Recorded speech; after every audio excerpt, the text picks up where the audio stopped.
on. What are we talking about today? Today, we're going to talk about meal prep. How the Lyngsos meal prep, our best meal prep ideas. You know, this is my jam. This is my go-to. So I'm excited to kind of tell people how we do it and our best recommendations for it. This is indeed your jam. This is your spot right here. So why don't we start with, man, what does meal prep even look like? What stops people from getting started? Or why to get started. Why to get started? There we go. Let's start there. Yep.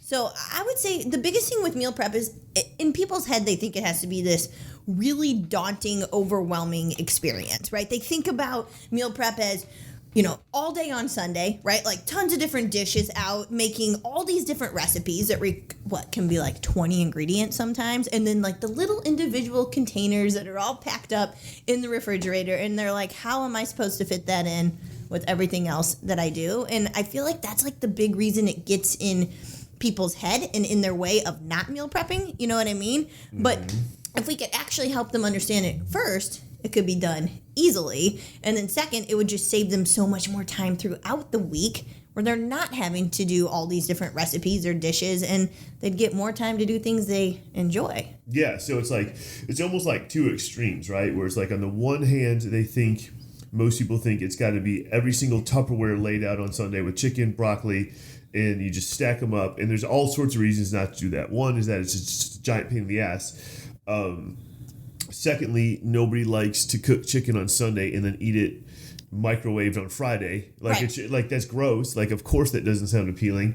And then that's like one end of the spectrum. And then the other end of the spectrum you touched on is recipes, where it's just like you need 27 ingredients for this paleo chili that you got on, and you eat it 2 times and then you're sick of it. And that's like this. You always used to drive me crazy. It would just drive your grocery bill through the roof because it's like you get all these random ass spices, all these coconut flour and like just random stuff. And you need like a tablespoon. And you need like a tablespoon of it, and so it's like drives up your grocery bill. It's like clutters up your pantry, and then the recipe's probably not even all that good to begin with. And like you just said, you get sick of it. Well, and I also want to say like that kind of used to be me, right? I would always try to make us tons of recipes. So this is a learned practice that I have started to understand just through our demands of, you know, owning our own business and not having as much time as I used to, and then being a mom of 2 toddlers, 16-month-olds. I had to figure out how I could actually still eat the way I wanted to eat and have food taste good. And yes, I'm like everyone else. I wanted variety, but I also knew that it wasn't realistic the way that my mom did it back in the day, where it was a new recipe on the table every single night that just didn't fit with the demands of our lives. And I know a lot of people we coach too, they don't have as much available time. And so we got to just look at it from a different lens on how we can still have food that excites us, that also maybe helps you, you know, reach a goal. Well, yeah.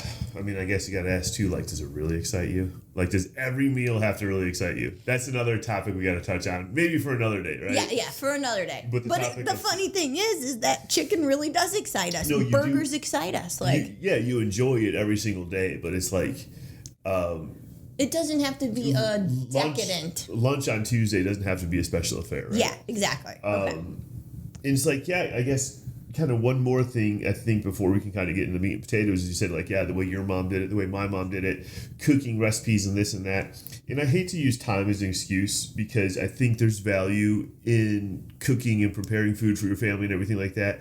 But for me, it's more just like the mental energy that I want to put into it. And so, you know, you put some structure into your routine, you put some structure into your meal planning, you put some structure into your meal prep, and it cuts down not only on the mental clutter, like decisions you have to make, where you're not checking your grocery list 20 times, like going back to the recipe, making sure you're doing it right. Like, no, you just get not these recipes, but you get these staples. Yeah, these meals, these staples, you get them down pat. It takes less mental clutter. And then you get super efficient in the kitchen too, in terms of like using minimal dishes and everything. Yeah. Which you can't underestimate that for just being a huge annoyance and a huge drain on your energy. How much would it drive you crazy to watch me make recipes back in the day on Sunday with all my dishes? Yeah. So for those of you guys that don't know, before fitness, you know, my teenage years and all that stuff, I was always in food service, like restaurants and everything like that. And I just learned to get efficient with all that stuff. And it would drive me crazy to watch Angie use 27 bowls to like, you know. In my defense, though, I've always been a big Food Network fan. Like, I will Yeah, they have people do the dishes for them, though. But I'll 150% say that I love food and I love all food. And I used to want to experiment with all these recipes. And then I just started to get exhausted by having to go grocery shopping to get all those little ingredients. And then, I really would just get tired of the recipes I made us. All right. So let's start macro view. What does meal planning and meal prep look like for us? And then we'll kind of give you some specific meal prep ideas afterwards. Okay, so where do we start with the macros? So we know... No, not macro. Sorry, I didn't mean it like macronutrients, like macro view, like overview. Oh, like the big view. The big picture, The big view. Okay. Yeah. So, well, I mean, it kind of does start, though, with us with protein. Like when we're thinking about our big picture for the week, we're thinking about what protein sources we want to prep first, right? So I would back it up even more. Oh, how many meals you need to prep for? How many meals you're going to eat. How many meals you're going to eat, planning, staple meals, that sort of stuff.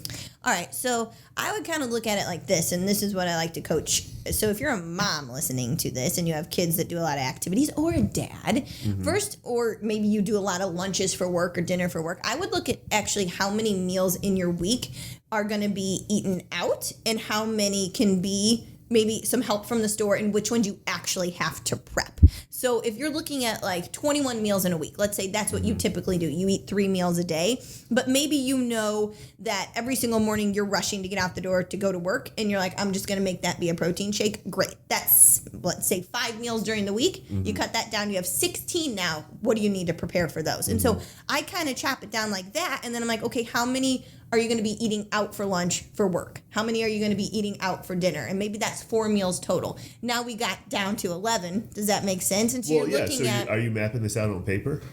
Yeah, I have people map this out on paper. Perfect. Every single week, they look at their calendar as a week, like a week shot, and where they know that, hey, like, I don't need to prep for that meal because that one is going to be out, or we're going over to friends, or whatever it is. So first, it's figuring out how many meals realistically need to be prepped. So that would be my first one.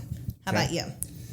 Yeah, I mean, that's where I'd start is I would just look at what's going on with my week. I typically eat 2 meals a day, like I'm typically lunch and dinner, coffee in the morning or whatever. So I'm just looking at, all right, are we going out for dinner at all?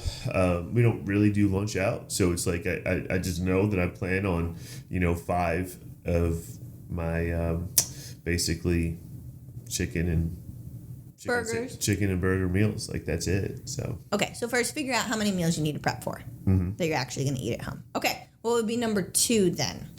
So we know how many meals. Where do we start? What are your staple meals? What's something for lunch that you could have over and over again that's like palatable, so you enjoy it, you know how to make it well enough to where it doesn't take that much mental energy, and the ingredients are widely available at a grocery store, right? So what are those staples? Yeah. You know what I mean?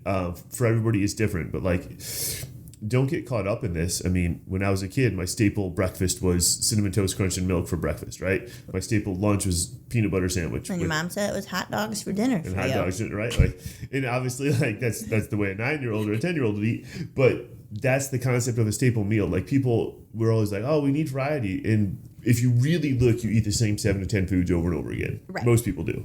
So what are those foods?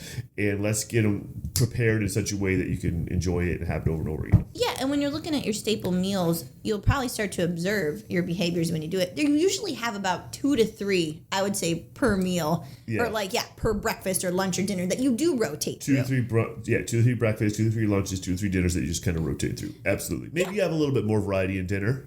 Well, and I was going to say, a lot of people love the themes at dinner, like Taco Tuesday, and that works, right? You have to know which ones actually need to be prepared for. Okay, yeah.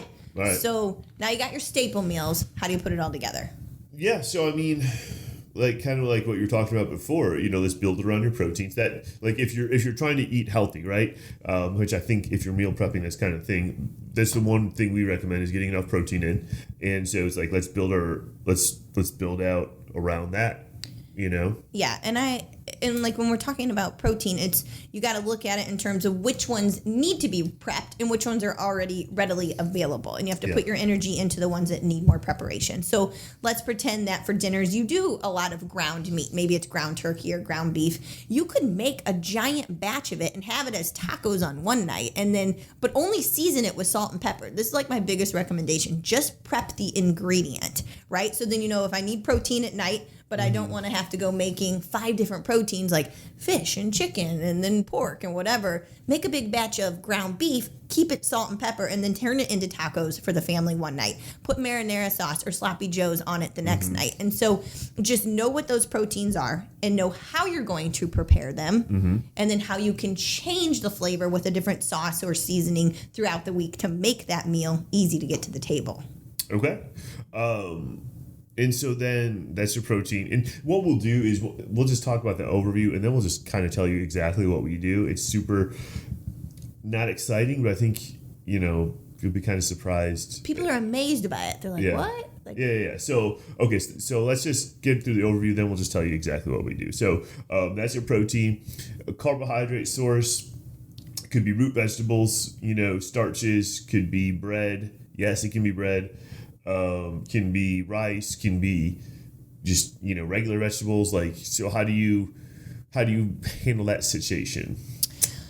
Well, I think carbs are kind of easy, right? Yeah. Because a lot of those you can get help from the store. So if you're mentioning, rice or potatoes, they have great frozen options for potatoes, like whether it's sweet potato wedges or like those roasted potato ones, like that Alexia or whatever it is great. So you just have to look at ways to make it easy for yourself. So maybe you don't want to bake your potatoes. Great. Buy some frozen ones, throw them in. Same with rice. Take some help from the store. They have great frozen rice options, or even the ones in the bag that you microwave. But again, guys, the Instant Pot makes rice in 2 seconds. Okay, so we'll get to but you know what I mean? Some people don't even have time where they don't even want to get the Instant Pot out. And so you can take help from the store like that. You can get instant oat packets are an easy way to have that. Like you said, bread. But carbs are easy because they're more on the shelf kind of stuff. And as long as you have it in the pantry, you can throw it together super quick. Okay. And then what about added fat? Do most people even need added fat? How does that work? Yeah, you definitely want to make sure you have that, good fat source in there. But again, most of them are on the shelf or they're easy to prepare. They don't take preparation. So you're looking at your nuts, your nut butters, any kind of oil, coconut oil, olive oil, grapeseed oil. Did I already say avocado? That's a good one. People love their avocado, yolk in an egg. So you want those good fats in there. You're looking at your meal being balanced with your protein, your carb, and your fat. But again, those don't take preparation. So you just have to make sure you have them on hand. Cool. So those are the big 3. All right. Well, let's just give you an example. We'll use ourselves as examples. Just tell you exactly what we do and make this easy for you. So our primary protein sources, I can eat beef all the time and just never tire of it. You know what I mean? So whether that's sirloin steak, which is a leaner cut, but lately I just do burgers. You can get really lean ground beef, 96.4 burgers. It takes me 2 seconds to patty them up. I season them with just a McCormick's hamburger seasoning. Yeah. And then I do Healthy Life buns, which are about 80 calories each. Ketchup, mustard, literally I could eat that over and over and over again. Probably 4 times a week, 5 times a week? Yeah, and we just really like burgers. Yeah, so... If you want a little cheese, we get the thin sliced cheese, and we throw that on there. And that's it. That's super easy for me. It's 4 minutes on the grill each side. It's nothing. So that's probably one of our dinner staples. And then... Chickens. So, let's just get back to the prep on that real quick. I might grill... so I buy a couple 1-pound packages, patty them up. Sometimes I just leave the patties in the fridge, grill them up fresh the next day. Sometimes I just grill them and microwave them the next day. It's whatever your personal preference is. So easy. Yeah, with the grill being the tool you're going to use to cook. Yeah, no cleanup, by the way. Yeah. Super, super easy. So it's that's one way I do my dinner protein source, right? Instant Pot shredded chicken is probably the next one. So chicken breast, readily available. Yep. Throw it in the Instant Pot with some vinegar, some salts, and, that's pretty much it.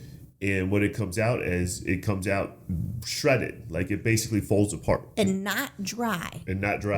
Yes, and that's not a dry. big thing. Like chickens, like you said, it has to be palatable. You have to enjoy it. Yeah. And so the Instant Pot chicken takes 2 minutes to prep. Yep. Turn that lid on, you hit the meat button, and you have perfectly shredded chicken in 35 minutes. Yeah, and like the actual logistics, how to do it, could maybe be a different topic for another day or for Angie's YouTube channel. But like now you've got a thing of chicken that's ready to go, and you could throw some barbecue sauce on it, put it on a bun.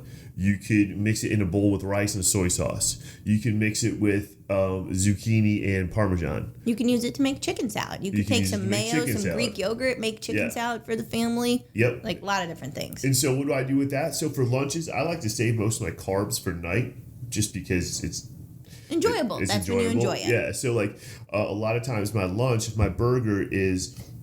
Or I mean, if my dinner is like the burger, the bun is a carb source, and I might have some sweet potatoes or something with it. Lunch is just literally I grab a thing of lettuce, throw it in a bowl. I grab some of that shredded chicken, throw it in a bowl. Throw maybe some Parmesan on it, salt, vinegar, balsamic vinegar, and that's my lunch. Maybe some fruit too, actually, strawberries, raspberries, which again, no prep, you just throw them right on there. That's it. That's my lunch and my dinner right there most days. Right. So, I mean, that's kind of it. So, we could talk about carb sources real quick. Okay. Sweet potatoes, again, Instant Pot. Throw a big bunch of them in the Instant Pot. And you guys, you can throw these in whole without being peeled. Right. You no just chop, wash them, no put them in peel. there. You throw them in there. When they come out, the skin just falls off, and we just put them in, just put them in a big container all mashed up. So we can take those out. We can add Walden Farm syrup. We can add butter. We can add cinnamon. You can use it to make a pumpkin pancake. You can use it as a base for a hash. You can take that shredded chicken or that ground beef you had, throw it in with your mashed sweet potatoes with some eggs on top, and you've just transformed the meal. Yeah. So you don't have to think about it as just eating the ingredient. It's taking the ingredients and then coming up with the meal that you want based on the mood and the flavor that you're having that day. Yeah. That's where the variety comes in. Super. It seems easy once you get in the rhythm of doing it.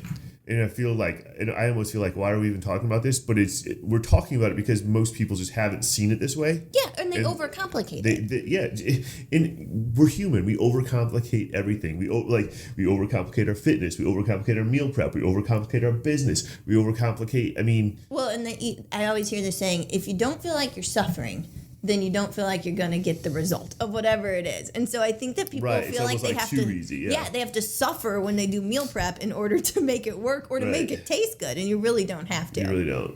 And so that's a good one. Rice is our other go-to, and we love jasmine rice, and people always ask, well, why do you choose jasmine over brown or white or whatever? We just like the taste of it. And so that's what we go with. But you literally buy that giant bag of rice, you throw it in the Instant Pot, however measurement you want, and then you just double the amount of liquid, and boom, you put the lid on, you hit rice, and rice is done in a second. So again, the only thing you're cleaning up is the pot from the Instant Pot. Yep. So so that's sweet potatoes, that's rice. Oats we just make on the fly in the microwave, and if you're taking oats with you to work, well, every pretty much work I've been to has a microwave, so that's easy. I mean, literally, here's what you do with oats. You put it in a bowl, you put enough water in to just barely cover it, microwave it for a minute, 15 to a minute and a half. So you're not even measuring your water. You're not even measuring the water, Yeah.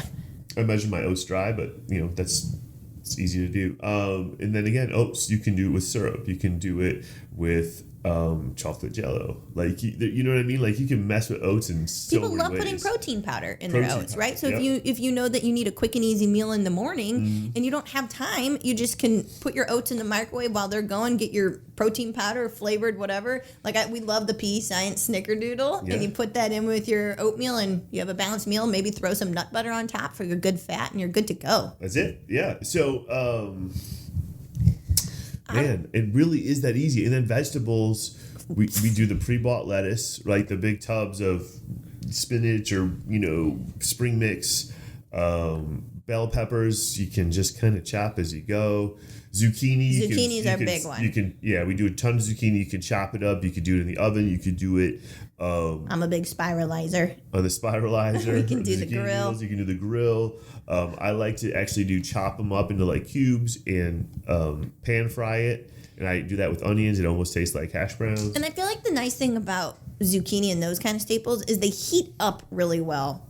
Again, right? Some vegetables I don't really care for reheated, or you can take those cold cooked vegetables and throw them in a salad or a rice bowl and have it like as a cold, like quinoa, like roasted veggie cold salad. Like it's really, really good. And then we can't forget there's nothing wrong with frozen vegetables. If you are busy and you're just trying to get a vegetable in and you don't even have the energy to chop and make a vegetable, like take some help from the store. Like I buy the steamer bags all the time of vegetables, and I think our go-tos, I feel like the ones that steam up really good are green beans and broccoli. Yeah. And I do a lot of cauliflower rice in the microwave too. I love that cauliflower rice sweet potato blend because it has a little sweetness from the sweet potato.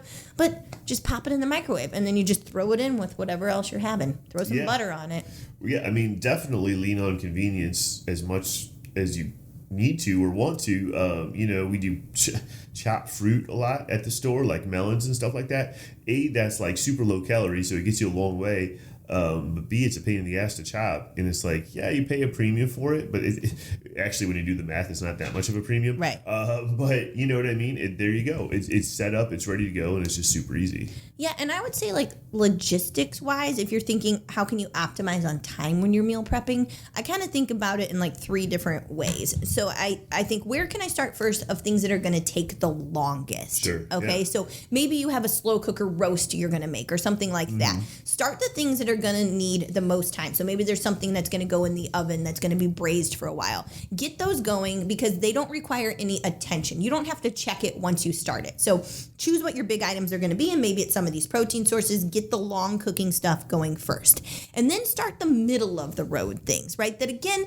they don't really require that much attention, but they're going to take a little less time, so you kind of have to be close to it. So that would be your Instant Pot stuff, right? That maybe is going to take 30 minutes to an hour. So maybe you get your rice going and then you get your sweet potatoes in the oven, which might take a little bit more time. So you're baking sweet potatoes while the rice is in the Instant Pot.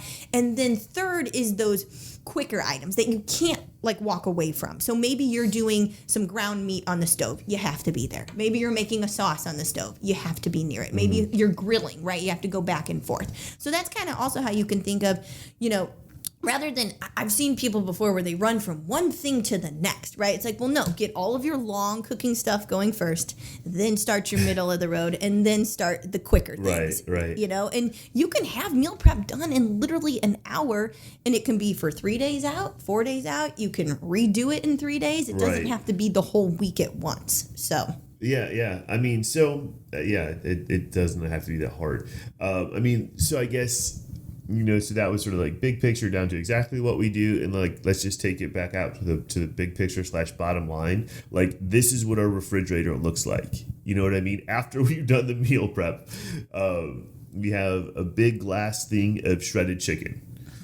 We have maybe some pre-pattied burgers, maybe some pre-cooked burgers. Right, maybe some ground turkey breasts that I've made. Maybe some ground turkey breasts. We have some cut up fruit maybe that we bought cut up. We have maybe some zucchini and that sort of stuff that's just grilled, or not grilled, grilled, oven roasted, whatever. And then we've got a big thing of either sweet potatoes or rice, or maybe both, that we can literally just scoop out, put it on a dish next to that chicken, and we can make that, we can just basically slap a plate together, mix it with whatever sauces, seasonings, buns, like whatever we want that we're in the mood for, and that's it, and then if you're counting your macros and if you're into weighing and measuring, all that stuff, the burgers, you can patty them up. And so that they're all 4, 5, 6 ounce burgers, whatever you want to do. The shredded chicken, you can measure it cooked. Rice can be measured cooked. Sweet potatoes can be measured cooked. So it's literally just like if you're really into weighing and measuring, which, if you want to lose weight, if you want to, depending on how far you want to take, you're going to have to weigh and measure a decent amount. You literally just put the plate on top of the scale. You scoop your sweet potatoes on there until it says the number that you want. Then you hit the 0 button. Then you scoop your chicken on there until it says the number you want. It's it takes 2 seconds. And it's like, at first it is very tedious because it's a new skill. But man, once you're on autopilot, it's just cruising, and you really get a huge, like, you're just on top of your shit. You have a huge sense of control, I feel like. Yeah. Yeah. Man, I feel like that's it. Is there anything else that you would sort of add or? No, just, don't overcomplicate it. Like, when you're making that grocery list, like, look at your week, look at what you enjoy, look at what your family enjoys.